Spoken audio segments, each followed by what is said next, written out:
Next topic is 4.13 stoichiometric calculation and mole ratio. और इसका जो फर्स्ट पार्ट है क्या है, what does a balance chemical equation tell us. अगर आपको कोई इक्वेशन दे दी जाती है तो उस इक्वेशन में से आप कौन कौन सी इंफॉर्मेशन एक्सट्रैक्ट कर सकते हैं। तो फर्स्ट इंफॉर्मेशन जो हमने टॉपिक नंबर 1 में भी की थी वो थी मोल्स की कैलकुलेशन। उसमें एक पॉइंट हमने डिस्कस किया था कि जो मोल्स होते हैं वो coefficients of balance chemical equation के इक्वल होते हैं। ठीक है, कोएफिशिएंट्स के इक्वल होंगे तो जो इक्वेशन हमें यहाँ पर दी गई है उसमें भी कुछ कोएफिशिएंट्स हैं, जैसे 2H2 है, जब उसको ऑक्सीजन के साथ रिएक्ट करवाते हैं तो 2H2O प्रोड्यूस होता है। अब यहाँ पर जो हाइड्रोजन है उसका जो कोएफिशिएंट है वो 2 है। इसका मतलब ये है कि हाइड्रोजन के कितने मोल्स होंगे, 2 मोल्स। ऑक्सीजन के साथ कोई कोएफिशिएंट नहीं है, मींस वहाँ पर 1 है, तो ऑक्सीजन के मोल्स हमारे पास यहाँ पर आते हैं 1 मोल। वाटर है जिसमें 2 मोल्स है तो 2 मोल्स ऑफ वाटर प्रोड्यूस होते हैं। तो इस इक्वेशन को अगर हम मोल्स के अकॉर्डिंगली डिफाइन करें तो क्या बनेगा, 2 moles of hydrogen combined with 1 mole of oxygen to produce 2 moles of water। तो फर्स्ट पार्ट जो है हमने अकॉर्डिंग टू मोल्स एक्सप्लेन करना है कि जिसमें आपने ये मोल हर एक कोएफिशिएंट जो है वही उसका मोल बनेगा और इस इक्वेशन को स्टेटमेंट की फॉर्म में लिखना है कि 2 moles of hydrogen react with 1 mole of oxygen to produce 2 moles of water. Second जो चीज़ है जिसके थ्रू हम इसको एक्सप्लेन कर सकते हैं वो है in terms of Avogadro's number. अब हमें पता था कि हाइड्रोजन के 2 मोल्स हैं तो हम लिखेंगे 2 मल्टीप्लाई बाय 6.022 इंटू 10⁻23। अब हाइड्रोजन एक मॉलिक्यूल है तो यहाँ पर हम मॉलिक्यूल मेंशन करेंगे, किसका, of hydrogen, molecules of hydrogen. अब 6.02 10⁻23 के साथ क्यों किया क्या है, क्योंकि 1 मोल के अंदर इतने पार्टिकल्स होते हैं तो 2 मोल्स के अंदर कितने होंगे, 2 multiply by Avogadro's number of particles. वो रिएक्ट करते हैं किसके साथ, रिएक्ट कर रहे हैं 1 मोल ऑफ ऑक्सीजन के साथ। तो 1 मोल ऑफ ऑक्सीजन का मतलब 1.6022 10⁻23 मॉलिक्यूल्स होंगे ऑफ ऑक्सीजन। ठीक है, और इसके रिजल्ट में जो प्रोडक्ट बन रहा है वो क्या है, to produce 2 moles of water थे तो इसके लिए हम लिखेंगे 2 मल्टीप्लाई बाय 6.022 10⁻23 इसके molecules of oxygen of water. तो ये इक्वेशन है जिसको हम एवोगैड्रोस नंबर के थ्रू लिख सकते हैं कि जितने मोल्स हैं मल्टीप्लाई करना है एवोगैड्रोस नंबर के साथ, 2 multiply by Avogadro's number of molecules of hydrogen react with 1 into 10 6.0 times by 23 molecules of oxygen to produce 2 multiplied by 6.02 times by 23 molecules of hydrogen। Next is third point हम जो explain कर सकते हैं in terms of their message है। ठीक है, कि अगर हम इसी इक्वेशन को in terms of message explain करें तो वो कैसे लिखा जाएगा। थर्ड पॉइंट है इन टर्म्स ऑफ मैसेज। अब 2 मोल्स हैं और हाइड्रोजन गैस के 2 मोल्स हम यूज कर रहे थे। एक मोल का पहले हम मैस निकाल लेते हैं। हाइड्रोजन का जो मॉलिक्यूलर मैस होता है वो होता है 2 मल्टीप्लाई बाय हाइड्रोजन, और हाइड्रोजन की जगह हम उसका एटॉमिक मास 1 पुट करेंगे तो आंसर आएगा 2 AMU। इसका मतलब अगर 1 मोल का मास जो है वो 2 ग्राम्स है तो 2 मोल्स का मास होगा 4 ग्राम्स। तो हम कितना हाइड्रोजन यूज कर रहे हैं, 4 ग्राम्स हाइड्रोजन को यूज करेंगे। ऑक्सीजन की बात करें तो ऑक्सीजन हमारे पास 1 मोल है तो इसके लिए हम ऑक्सीजन का मॉलिक्यूलर मास निकाल लेंगे, वो 2 मल्टीप्लाई बाय 16 होगा। 2 मल्टीप्लाई बाय 16 32 AMU। इसका मतलब कि अगर इतना मास अवेलेबल है तो वो 1 मोल के इक्वल है, और ऑलरेडी हमारे पास 1 मोल ही हम यूज कर रहे हैं तो यहाँ पर हम लिख देंगे 32 ग्राम्स ऑफ ऑक्सीजन। ठीक है, दो हो गए। अब तीसरा है वाटर। वाटर के जो हमने मोल्स यूज किए हैं वो 2 मोल्स यूज किए हैं। वाटर के 2 मोल्स है तो 1 मोल ऑफ वाटर का मॉलिक्यूलर मास कैलकुलेट करें तो 2 मल्टीप्लाई बाय हाइड्रोजन और उसमें एक ऑक्सीजन आ जाएगा। 2 मल्टीप्लाई बाय हाइड्रोजन का मतलब 2 हाइड्रोजन का एटॉमिक मास 1, ऑक्सीजन का atomic mass 16, 2 1s are 2 and 16 total हो जाएगा हमारे पास 36 AMU। तो AMU अगर 36 है वाटर के और 2 मोल्स हैं तो हम लिखेंगे 2 मल्टीप्लाई बाय 30 2 मल्टीप्लाई बाय 18 है और 2 मल्टीप्लाई बाय 18 हमारे पास आंसर आएगा 36 ग्राम्स ऑफ वाटर। हमने तीनों के मैसेज कैलकुलेट कर लिए। अब इन तीनों के मैसेज को हम एक स्टेटमेंट की फॉर्म में लिखते हैं कि अगर हमारे पास 4 ग्राम्स हाइड्रोजन हो, वो रिएक्ट करता है 32 ग्राम्स ऑफ ऑक्सीजन, तो हमारे पास जो टोटल प्रोड्यूस होगा वो 36 ग्राम्स ऑफ वाटर प्रोड्यूस होगा। तो इस तरह हम इक्वेशन को स्टेटमेंट की फॉर्म में लिख सकते हैं कि 4 gram hydrogen react with 32 grams of oxygen to produce 36 grams of water. अगर हम इस इक्वेशन में से देखें तो 4 प्लस 32 जो होता है वो 36 के इक्वल आता है। हमारी राइट हैंड साइड पर या लेफ्ट हैंड साइड पर जो है वो 36 है और सेम इस तरह राइट हैंड साइड पर भी टोटल मैथ 36 आ रहा है। तो जो बैलेंस केमिकल इक्वेशंस होती हैं वो law of conservation of math के ऊपर भी बिहेव करती वर्क करती हैं, इसको फॉलो करती हैं law of conservation of maths को। तो रिएक्टेंट्स का मैथ प्रोडक्ट के मैथ्स के इक्वल होना चाहिए एक बैलेंस केमिकल इक्वेशन के अंदर। लास्ट पॉइंट है, अब ये सारी जो थी वो गैसेस थी। हाइड्रोजन भी गैस की फॉर्म में यूज किया गया है, ऑक्सीजन भी गैस की फॉर्म में है। तो हाइड्रोजन गैस जो है वो ऑक्सीजन गैस के साथ रिएक्ट कर रही है, तो 2 moles of water in the gaseous form produce हो रहे हैं। अगर आप क्वेश्चन में भी देखेंगे तो गैसियस स्टेट इनकी लिखी गई है। अगर कोई गैसियस स्टेट हो और वो एसटीपी पर हो तो उसके लिए हम क्या कर सकते हैं, उसको वॉल्यूम की बेस पर भी एक्सप्लेन करेंगे। जैसे 1 मोल का जो वॉल्यूम है वो 22 होता है, तो 2 मोल्स का वॉल्यूम कितना होगा, 22.414 के साथ मल्टीप्लाई करेंगे 44.828 D M cube hydrogen gas का वॉल्यूम आएगा। नेक्स्ट इज ऑक्सीजन के साथ करेंगे तो 1 मल्टीप्लाई बाय 22.414 करेंगे तो इसका आंसर 22.414 डी एम क्यूब आएगा और वो ऑक्सीजन का वॉल्यूम होगा।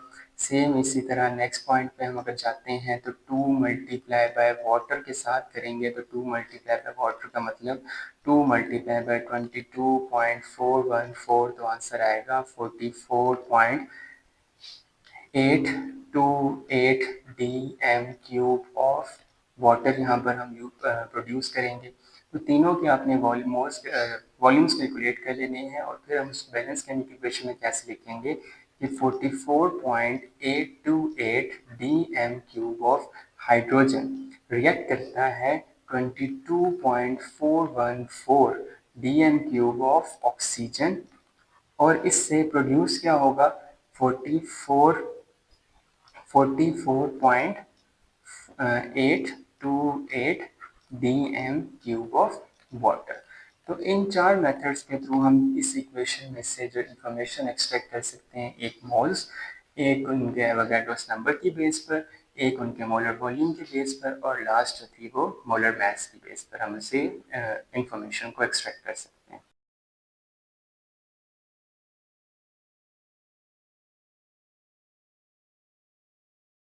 नेक्स्ट टॉपिक एग्जाम्पल 4.3 है और इस एग्जाम्पल 4.3 में हमने स्टोइकियोमेट्रिक कैलकुलेशंस करनी है। तो स्टोइकियोमेट्रिक कैलकुलेशन स्टार्ट करने से पहले हम उन 3 मेजर स्टेप्स को डिस्कस करते हैं जो हम किसी भी क्वेश्चन के अंदर सॉल्व करते हुए यूज करेंगे और ये steps through out the chapter same रहेंगे। लास्ट टॉपिक्स में एक और स्टेप इंक्लूड कर देंगे, लेकिन ये 3 बेसिक स्टेप्स हमेशा आएंगे। जैसे पहला स्टेप ये है कि अगर आपके पास मोल्स नहीं गिवन तो फर्स्ट स्टेप में आपने मोल्स कैलकुलेट करने हैं। जैसे अगर आपको मैथ्स दिया जाता है तो मैथ्स को आपने मोल्स में कन्वर्ट कर लेना है, तो मोल्स कैलकुलेट करने हैं। सेकंड मेथड ये है कि सेकंड स्टेप क्या होगा, आपने मोल रेशियोज निकालनी है। एक वो क्वांटिटी जिसके मोल्स गिवन है और एक वो क्वांटिटी जिसके मोल्स आपने कैलकुलेट करने हैं, इन दोनों को कंपेयर करके मोल रेशियो मेथड के थ्रू आप सेकंड अननोन क्वांटिटी की मोल्स कैलकुलेट कर सकेंगे। थर्ड ये है कि अगर आपसे डिमांड की गई है कि मोल्स में ही आंसर दें तो आपका थर्ड स्टेप इन्वॉल्व नहीं होगा, लेकिन अगर आपकी को ये डिमांड की गई है कि मोल्स की बजाय आपने मैथ्स की फॉर्म में वॉल्यूम की फॉर्म में आंसर देना है तो फिर आप लास्ट स्टेप क्या करेंगे, मोल्स को कन्वर्ट करेंगे। अगर ये आप 3 स्टेप्स फॉलो करते हैं तो इस चैप्टर के तकरीबन सब टॉपिक्स इन्हीं 3 मेथड्स के थ्रू सॉल्व किए जा सकते हैं। अब हम क्वेश्चन पे आते हैं। जो एग्जांपल हमें दी गई है 4.3, 100 grams of magnesium is treated with dilute HCl। दो कंपाउंड्स हमें क्वेश्चन में बता दिए गए हैं, एक है मैग्नीशियम और दूसरा है HCl। जब इन दोनों को आप रिएक्ट करवाते हैं तो बनता है मैग्नीशियम क्लोराइड और साथ हाइड्रोजन गैस। मैग्नीशियम क्लोराइड और हाइड्रोजन गैस में अगर बैलेंसिंग करें तो मैग्नीशियम 1 मोल है, यहाँ पर भी मैग्नीशियम 1 है, क्लोरीन यहाँ पर 1 है, दूसरी साइड पर 2 है, तो इसको HCl को 2 के साथ मल्टीप्लाई करेंगे। अब हाइड्रोजन भी बैलेंस है, क्लोरीन भी बैलेंस है और मैग्नीशियम भी बैलेंस्ड है। इक्वेशन हमारे पास बैलेंस बन चुकी है। अब नेक्स्ट स्टेप पे आते हैं। पहला स्टेप था हमारा मोल्स को हमने कैलकुलेट करना है। अब मोल्स को कैलकुलेट करने के लिए हमें कोई क्वांटिटी पता होनी चाहिए। वो क्वांटिटी हमें दी गई थी, वो कितनी थी, 100 ग्राम्स ऑफ मैग्नीशियम। कैलकुलेट क्या करना है, what volume of hydrogen gas is collected, hydrogen gas का वॉल्यूम कैलकुलेट करना है। एक वो क्वांटिटी है जो हमें गिवन है, एक हाइड्रोजन गैस है जिसकी हमने वॉल्यूम कैलकुलेट करना है। तो पहला स्टेप ये है कि आपने मोल्स कैलकुलेट करने हैं। जैसे मैथ दिया हुआ है तो पहले इसको मोल्स में चेंज करेंगे। कैसे चेंज करेंगे, mess divided by molar mass. अब यहाँ पर जो मोल्स हम कैलकुलेट करना चाह रहे हैं वो मैग्नीशियम के मोल्स हैं, तो मैस भी हम मैग्नीशियम का यूज करेंगे और मोलर मैस भी मैग्नीशियम का भी यूज करेंगे। अब मैस ऑफ मैग्नीशियम गिवन है 100 और मोलर मैस मैग्नीशियम का होता है 24। टेबल से आप ये वैल्यू देख सकते हैं। जब हम इन दोनों को डिवाइड करेंगे तो आंसर आएगा 4.17। ये जो आंसर आया है ये मोल्स ऑफ मैग्नीशियम है। मोल्स ऑफ मैग्नीशियम हमने कैलकुलेट कर लिए। सेकेंड स्टेप ये है कि हमें मैग्नीशियम के मोल्स नहीं चाहिए थे, हमें हाइड्रोजन की कैलकुलेशन करनी है। तो जो हमें मोल्स चाहिए वो भी हाइड्रोजन के चाहिए। तो हम अपने सेकेंड स्टेप के ऊपर आएंगे, जो कौन सा स्टेप है, जो है मोल रेशो का स्टेप। अब मोल रेशो के स्टेप में आपने दो चीज़ों को कंपेयर करना है। एक आपको वो एलिमेंट लेना है जिसकी वैल्यू आपको पता है, जैसे मैग्नीशियम के मोल्स हमें गिवन है या आपने कैलकुलेट कर लिए हैं 4.17।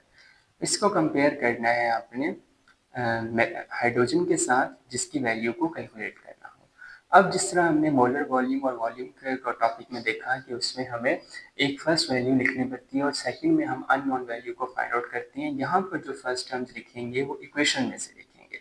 अब इक्वेशन में से मैग्नीशियम के कितने मोल्स हैं, वो है 1। जो भी इसका कोएफिशिएंट होगा वो मोल्स होते हैं, तो यहाँ पर हम 1 पुट कर देंगे।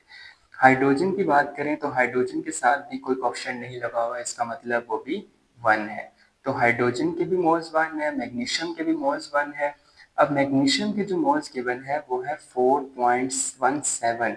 तो हाइड्रोजन के कितने मोल्स होंगे वो कैलकुलेट कर लेने हैं, क्रॉस मल्टीप्लाई करेंगे तो x का आंसर आ जाएगा 4.17 मोल्स ऑफ हाइड्रोजन। तो दो आंसर्स हो गए अब तक। पहला स्टेप कंप्लीट किया तो मोल्स आए। अब सेकंड स्टेप के through moles of hydrogen calculate कर लिए। अब लास्ट स्टेप ये था कि आपने वॉल्यूम कैलकुलेट करना था, मोल्स हाइड्रोजन के कैलकुलेट नहीं करने थे। तो थर्ड स्टेप के अंदर आकर हम मोल्स से वॉल्यूम कैलकुलेट करेंगे। तो उसके लिए हमने मेथड ऑलरेडी किया हुआ है, मोल्स रेशो वॉल्यूम इन dm क्यूब। अगर हमारे पास वॉल्यूम 1 है, मोल 1 है, तो वॉल्यूम होता है 22.414। और अगर हमारे पास मोल्स जो है वो 4.17 अवेलेबल है, तो मोल्स के वॉल्यूम कितना होगा उसके लिए हम इसे क्रॉस मल्टीप्लाई करेंगे।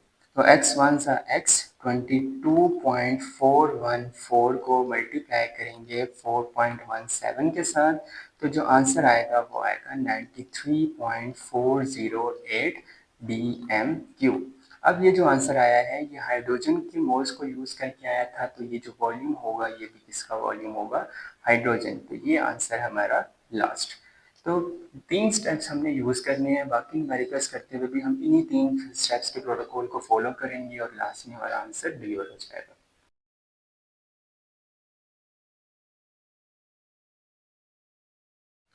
नेक्स्ट टॉपिक इज एग्जाम्पल 4.4 और इस एग्जाम्पल 4.4 में आपने इस इक्वेशन में से इंफॉर्मेशन को एक्सट्रैक्ट करना है जिसका ऑलरेडी हम प्रीवियस एग्जाम्पल में कर चुके हैं। तो इक्वेशन जो हमें गिवन है वो है NaCl है, जिसको हम वाटर में डिसॉल्व कर रहे हैं। और वाटर में कैसे डिसॉल्व करें, पता कैसे चलेगा कि जो भी आपके पास इस एरो के ऊपर क्वांटिटी लिखी होगी वो कोई ना कोई सॉल्वेंट होगा, जैसे NaCl का जो सॉल्वेंट है वो वाटर है। इसको जब डिसॉल्व किया तो हमारे पास Na पॉजिटिव और Cl नेगेटिव आयंस जनरेट हुए हैं। ठीक है, अब दो चीज़ें, एक कंपाउंड हमने डिसॉल्व किया जिसके थ्रू दो आयंस प्रोड्यूस हुए हैं, तो पहली इंफॉर्मेशन हमें क्या मिल सकती है, वो हमें मिल सकती है मोल्स की, जो सबसे सिंपल है।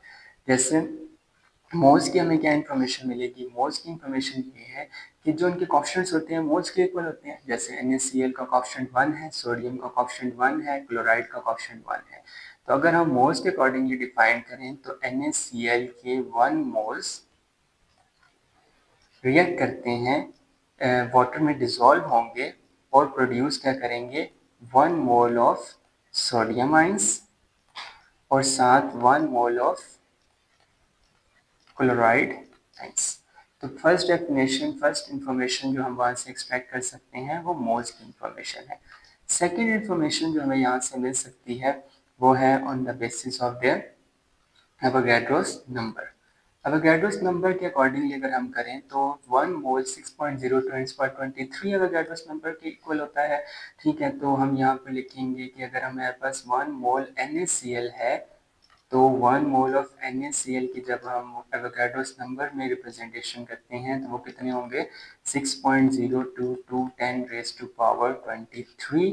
अब NaCl जो है वो एक आयनिक कंपाउंड है, तो हम यहाँ पर लिखेंगे कि इतने फार्मूला यूनिट्स होंगे। रिएक्ट किसके साथ डिसॉल्व करेंगे, वाटर में प्रोड्यूस क्या करेंगे, 1 मोल ऑफ सोडियम आयंस थे, तो यहाँ पर लिख लेते हैं 1 मोल ऑफ सोडियम आयंस। अब 1 मोल ऑफ सोडियम आयंस 1 मोल है तो इसमें भी 6.02 × 10⁻23 पार्टिकल्स होंगे, लेकिन पार्टिकल किस चीज़ के होंगे, ये आयन है, तो यहाँ पर हम इसे आयंस मेंशन करेंगे कि 1 मोल ऑफ सोडियम के अंदर 6.02 × 10⁻23 आयंस होते हैं। थर्ड जो है वो है क्लोराइड आयंस। तो 1 मोल ऑफ क्लोराइड आयंस जब हम इसे डिसॉल्व करते हैं NaCl को वाटर में तो 1 mole of chloride ions produce होते हैं। इसमें जो पार्टिकल्स होंगे वो भी एवोगैड्रोस नंबर ऑफ पार्टिकल्स होंगे और ये भी एक आयन है, एनाइन है, तो साथ हम आयन की टर्म यूज करेंगे। तो सेकेंड डेफिनेशन भी हमारी यहाँ पर कंप्लीट होती है। अब थर्ड पार्ट है कि हम इसे मैसेज के अकॉर्डिंगली रिप्रेजेंट करें, मोलर मैसेज के साथ। अब मोलर मैसेज क्या है कि 1 मोल ऑफ NaCl है, तो NaCl का पहले हमें मोलर मास पता होना चाहिए, वो है 23 for sodium and 35.5 for chlorine. तो दोनों को कंबाइन करें तो 58.5 AMU इसका आंसर आता है। ठीक है, अब अगर इसको मैं ग्राम्स में लिखता हूँ तो वो इसका ग्राम मॉलिक्यूलर मास हो जाएगा, फार्मूला मास हो जाएगा।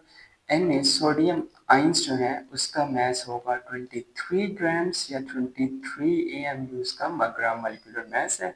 सेम इस तरह क्लोराइड के लिए हम यूज करेंगे 35.5 AMU। तो अगर हम इसकी इंफॉर्मेशन अगर इसको स्टेटमेंट की फॉर्म में लिखें तो इस तरह लिखेंगे कि 58.5 ग्राम्स NaCl उसको हमने डिसॉल्व किया है वाटर के अंदर और प्रोड्यूस किया हुआ है 23 ग्राम्स सोडियम आइंस और प्लस 35.5 ग्राम्स प्रोड्यूस हुए हैं क्लोराइड आइंस। तो ये इंफॉर्मेशन समथिंग यहाँ से कलेक्ट कर सकते हैं। लास्ट एग्जांपल के अंदर हमने एक और पॉइंट डिस्कस किया था, वो था मोलर वॉल्यूम का, लेकिन इस केस में हम ये मोलर वॉल्यूम का कॉन्सेप्ट एक्सप्लेन नहीं कर सकते। रीज़न क्या है कि ये NaCl सॉलिड फॉर्म में यूज हुआ है, सोडियम आइंस जो बने हैं वो एक्वस फॉर्म के अंदर है, क्लोराइड आइंस भी एक्वस फॉर्म के अंदर है। तो मोलर वॉल्यूम का जो कंसेप्ट है वो गैसेस के लिए है, इसलिए हमने लास्ट वाले टॉपिक में तो गैसेस वाले कंसेप्ट में मोलर वॉल्यूम लगाया था, लेकिन इसमें हम मोलर वॉल्यूम यूज नहीं करेंगे।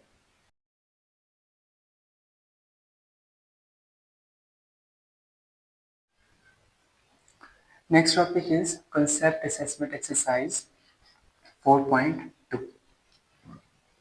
इस concept assessment exercise 4.2 में फर्स्ट पार्ट है what quantitative information do you get from the following chemical equation।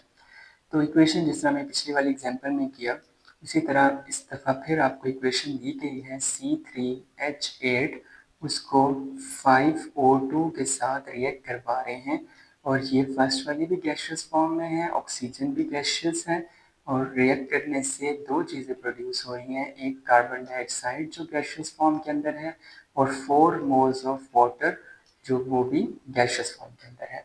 अब हम इसमें से इंफॉर्मेशन अगर एक्सट्रैक्ट करें तो जो फर्स्ट इंफॉर्मेशन हमें मिलती है, जिस तरह बाकी क्वेश्चंस में किया, वो है मोल्स की इंफॉर्मेशन। अगर हम मोल्स लिखें तो कितने कितने मोल्स बनते हैं, ये जो C3H8 है इसके पीछे कुछ भी नहीं लिखा हुआ, इसका कोएफिशिएंट 1 होगा, तो 1 मोल ऑफ C3H8 हो गया। रिएक्ट किसके साथ करते हैं, 5 मोल्स ऑफ ऑक्सीजन के साथ, क्योंकि मोल्स 5 जो है वो ऑक्सीजन का कोएफिशिएंट है।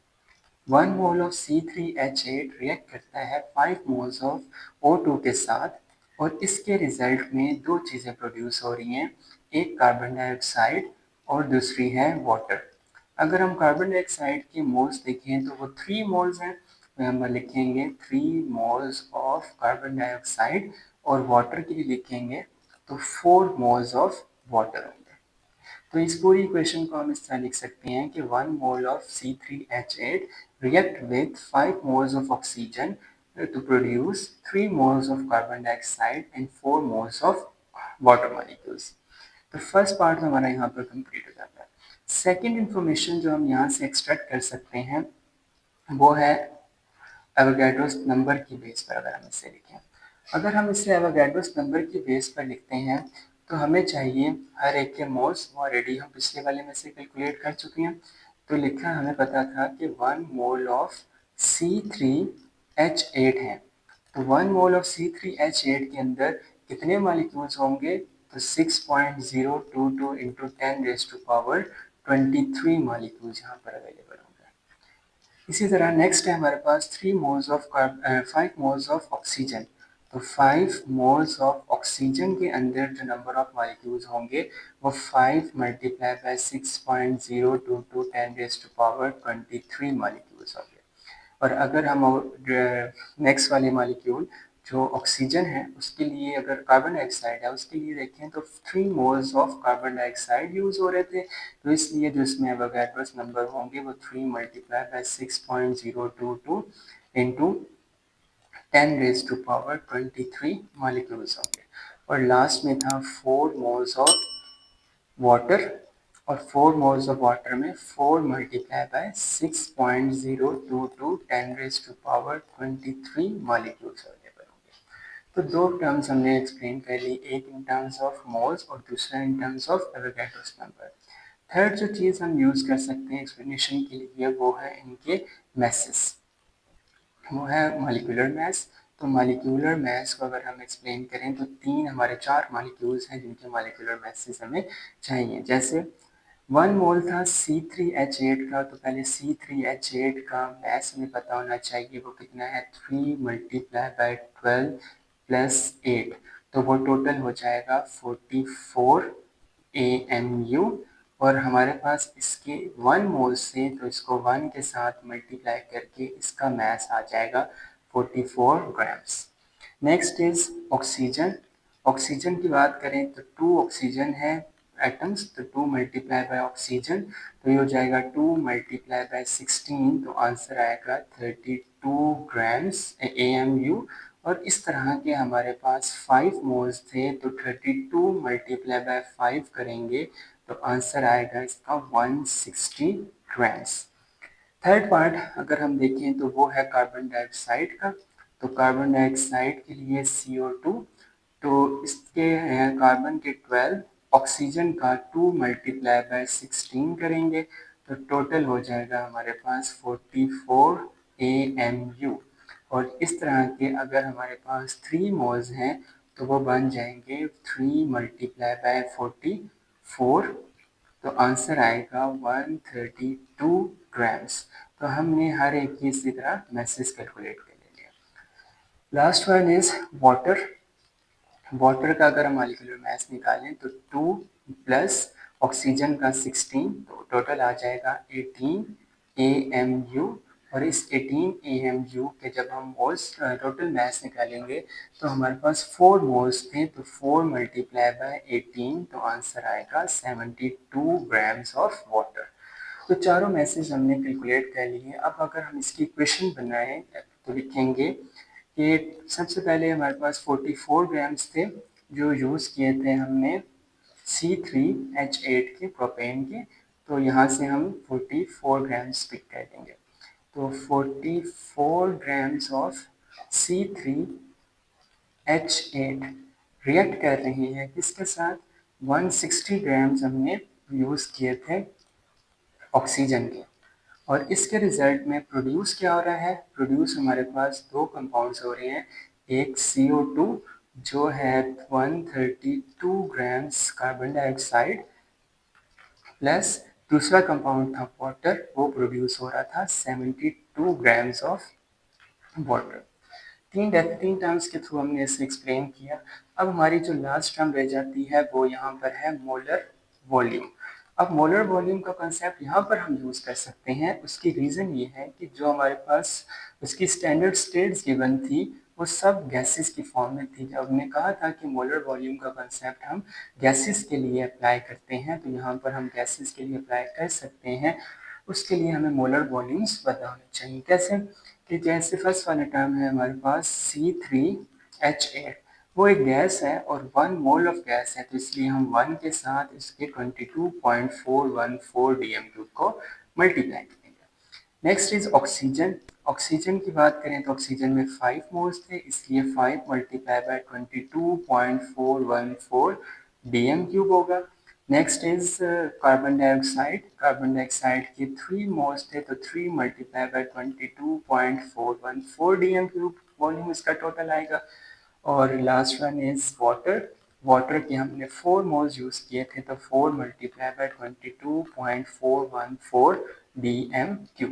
तो अगर रिएक्शन की स्टेटमेंट की फॉर्म में लिखें तो लिखेंगे 1 multiply by 22.414 dm³ of C3H8 react with 5 multiplied by 22.414 dm³ of oxygen to produce carbon dioxide and water. तो इस तरह हमारा फर्स्ट पार्ट कंप्लीट होता है सेल्फ असेसमेंट एक्सरसाइज का, जो 4.2 थी। उसमें फर्स्ट पार्ट था कि आपने इंफॉर्मेशन बतानी है जो इस इक्वेशन में से हम अचीव कर सकते हैं। Next part concept assessment exercise का है, question number 2, compare and contrast the term molecular mass and molar mass. तो ये ऑलरेडी हम स्टार्टिंग वाले टॉपिक्स में डिस्कस कर चुके हैं, मॉलिक्यूलर मास और दूसरा है मोलर मास। जैसे अगर हम मॉलिक्यूलर मास निकालें वाटर का, तो वो होता है 2 हाइड्रोजन के लिए और 16 ऑक्सीजन के लिए, वो है टोटल बन जाता है 18 ग्राम्स पर मोल या 18 AMU। तो इस तरह अगर आप किसी कंपाउंड की कैलकुलेशन करते हैं तो उसका जो आंसर आता है वो इसका मॉलिक्यूलर मास है, sum of the atomic mass of all the atom present in a molecule. और अगर हम मोलर मास की टर्म को एक्सप्लेन करें तो मोलर मास से पता चलता है कि mass of 1 mole of a compound. ठीक है, जैसे इसी का अगर हम 1 मोल कैलकुलेट करें और उसका मास कितना होगा, तो वो 18 ग्राम्स होगा। तो मास की फॉर्म में अगर हम लिखते हैं 1 मोल तो उसे मोलर मास कहेंगे, और अगर हम एटॉमिक मास को सबको ऐड करते हैं तो सम करने के बाद जो आंसर आएगा वो मॉलिक्यूलर मास होगा। तो एक छोटी सी टर्म थी ये। उसके बाद नेक्स्ट पार्ट पे चलते हैं। नेक्स्ट पार्ट क्वेश्चन नंबर 3 है, what mass of zinc is needed to produce 100 cubic centimetre of hydrogen at STP। अब हमने जिंक का मास कैलकुलेट करना है, जिस तरह हम एक एग्जांपल ऑलरेडी कर चुके हैं मैग्नीशियम की। तो यहाँ पर भी इक्वेशन हमें गिवन है, आप इक्वेशन खुद भी लिख सकते हैं। जिंक को रिएक्ट करना है और हाइड्रोजन गैस प्रोड्यूस करवानी है, तो HCl के साथ इसे हम रिएक्ट करवाते हैं, तो ZnCl2 बन जाते हैं और साथ हाइड्रोजन गैस प्रोड्यूस होती है।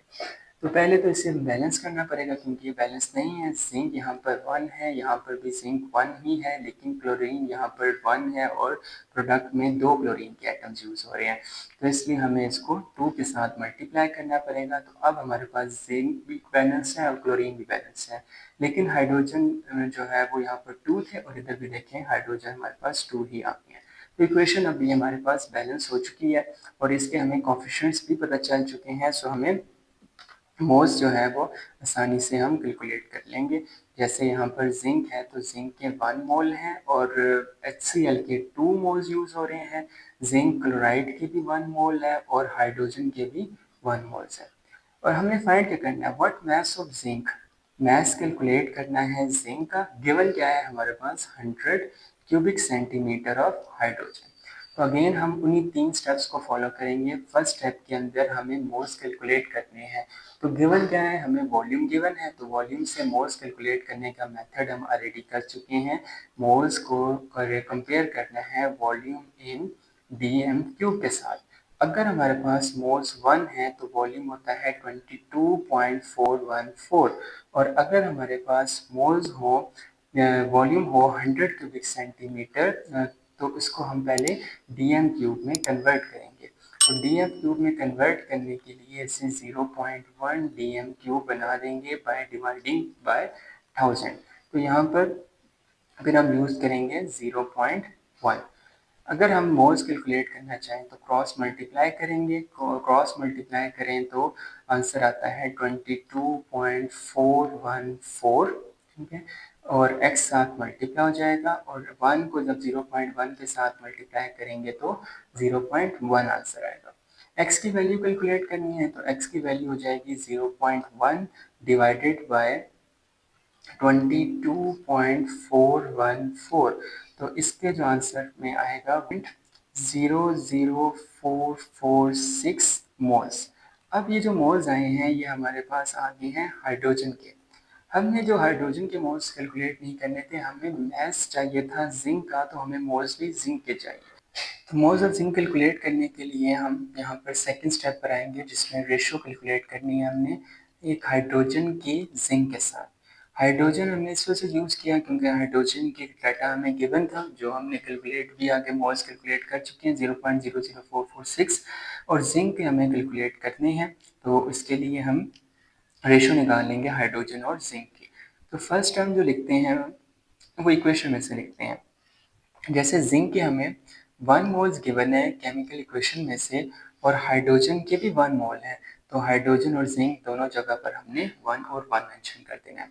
अब हमने नेक्स्ट क्या करना है, अब हमने वो मोल्स जो हमने कैलकुलेट किए हैं वो यूज़ करने हैं 0.00446, और इसको हम x के साथ कैलकुलेट कर लेंगे क्योंकि जिंक के मोल्स हमें कैलकुलेट करनी है। क्रॉस मल्टीप्लाई करेंगे तो सेम आंसर आएगा 0.00446।